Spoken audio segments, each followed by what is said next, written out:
when you're finished, will look like one of those projects.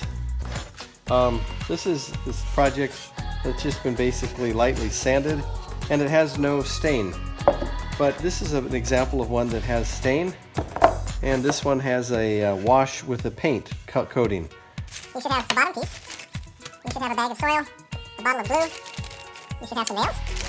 You should have 3 different bits of sandpaper. You should have an empty paper bag.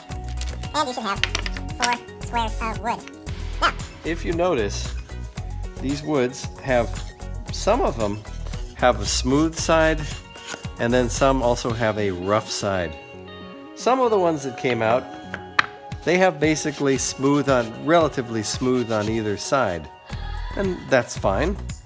Some of them, however, I had to cut them for you and cut them this way on the bandsaw. And when I resawed them on the bandsaw, that left kind of an attractive little pattern on it. Some people like it, some people kind of want the more plain side. If you want the side that's more plain, when you construct your box, just make sure you put the rough side on the inside, not on the outside. Here, the grain is going this direction. This is called the in grain, where I'm putting these little dots. That's in grain. You want to construct your project with all the grain going the same way. If you're not careful, you could mix up your pieces and they're not really the same size, okay? So be aware that when you put them together, you want to make sure that the grain is all going the same direction, and that's that way. You don't want to have some, like this, or you'll have kind of a problem. Now, you have 3 different varieties of sandpaper, and on the back, if you're lucky, you can see the number. This is an 80 grit. This is the most rough. This is the 120. It's your medium sandpaper. And this is the 220. This is your final sandpaper that you have in your package. So when you start, you want to start sanding all 4 pieces. Try to get all the edges, cleaned up,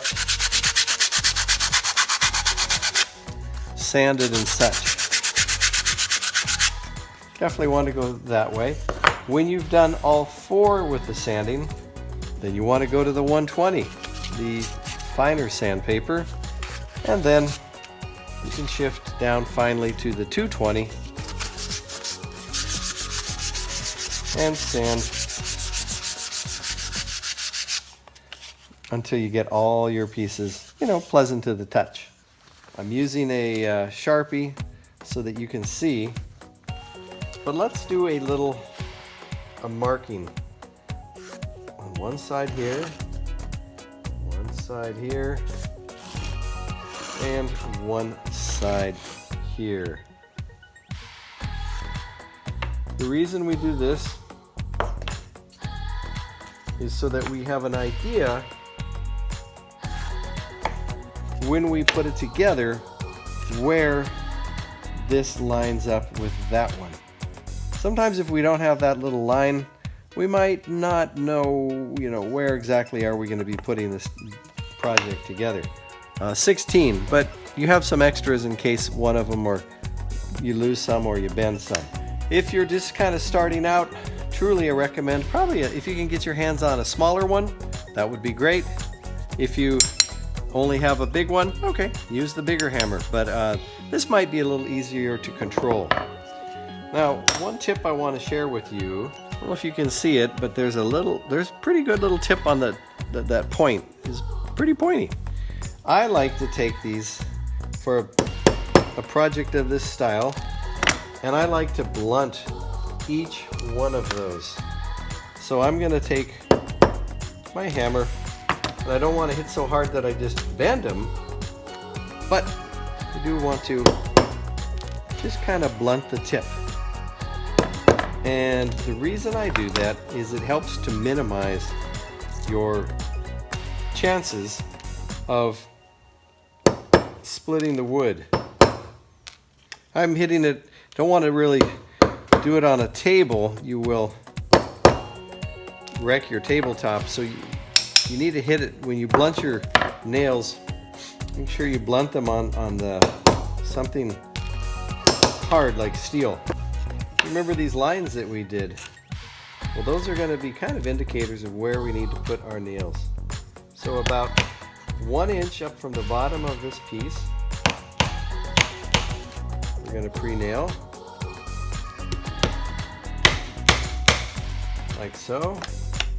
About 1 inch down here, we're going to pre-nail like so. In here, about 1 inch down. And last but not least, this piece over here.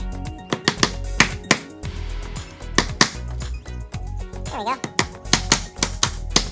We have all our pieces pre-nailed. Okay. Now, just to get you, be aware, don't mix up the bottom with the side pieces. They are a different size, okay? So just be aware. When we assemble, we are going to assemble this way, like that. Like this. And like that. This joint is called a butt joint. It's fast, it's easy, but it's not all that strong. You also notice we got a bottle of glue, and the glue is important because it's going to have the main holding power. You don't need a ton. I know you may be thinking, oh, it's a little bottle.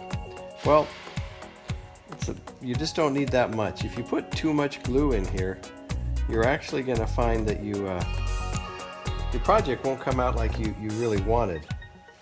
So don't put too much glue. It just will give you a kind of a headache.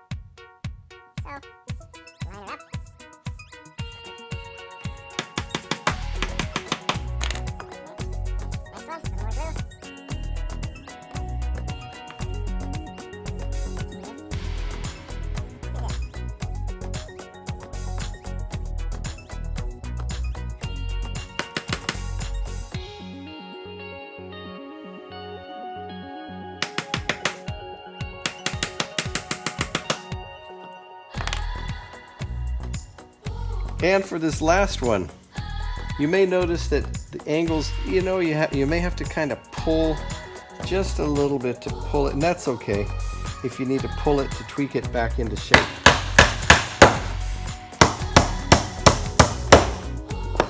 Okay, we have our basic little box. So, look at it, decide which end you think will be best up, this way or that way. I think this looks nice. Take a little more glue. Run the glue around the edge. Put the piece down here on the bottom. And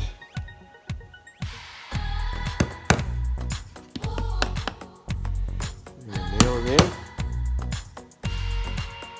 Try to make sure all the edges are lined up.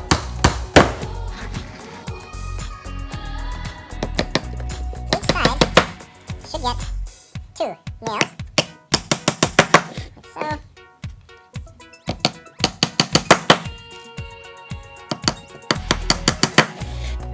If your project has a knot like that, don't put your nail into that knot area. I would recommend backing off, even if it means putting it in a slightly different place. I think you'll be happier with that, because a knot is not easy to nail into. Okay, then we have our little box. Now we have our little box. And when you're finished, let it set up and let the glue dry. sometimes if you're having trouble getting it all to stick together, not a bad idea to use a little tape and set it up like that. Okay?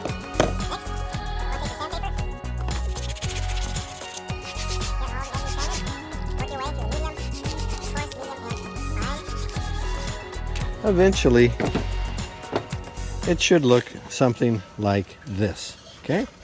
Now, you can decorate it. This is a wash. It's a water-based paint that I mixed about maybe a tablespoon of paint with about a cup of water. I mixed it together and then I rubbed it in. It was an orange colored paint and I kind of thought it was kind of neat, little color here. This one I used actually a store-bought stain. I think Minwax makes a little stain that I rubbed on here. Kind of brings out the grain and the character of the wood. You can, if you wish, experiment though. You could use coffee grounds. You could soak coffee in vinegar and you could make a stain. I'm gonna experiment. Let's pretend I wanted a red color and I don't have red here. So I'm gonna take a little vinegar. You could probably use water. I think with vinegar you'll get a little more penetration. So I'm gonna use a recycled Starbucks container. You can use any container you want. I just put a little vinegar at the bottom. Woo! It's strong. So I'm gonna slice in here. Oh, look at those guys. So we'll let the seeds drop in there. And I'll just stick around the house. Kind of mush this stuff up. You know, I might have added a little too much vinegar to it, but we'll see. You know what? I'm going to take some of this and rub it in. And there you go. As you can see, you're getting a nice natural red color. If you wanted to do green, maybe you could use leaves. A lot of things you can use, but yeah, you got a little, as you can see, you got a little red out of this. Lots of different colors. Take our bag of planting soil. It's a special planting soil for succulents, and we'll pour it into the pot. Tamp it down a bit, like so. Okay. And now you can take these succulents, and you know you want to leave maybe 2 inches of the succulent stem on, and then just push it into the soil.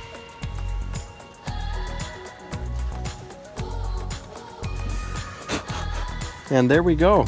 We have a nice little succulent box. You know, you want to water it maybe initially, maybe once a week, twice a week, not too much. Succulents don't really need, what's the beauty of succulents, they don't need a lot of water. So you can water them, you know, just once a week once they get established. And boy, that makes a nice little gift for somebody. Or it makes a nice gift for yourself. You know, it's kind of nice to have this. So good luck. I hope you enjoy this project.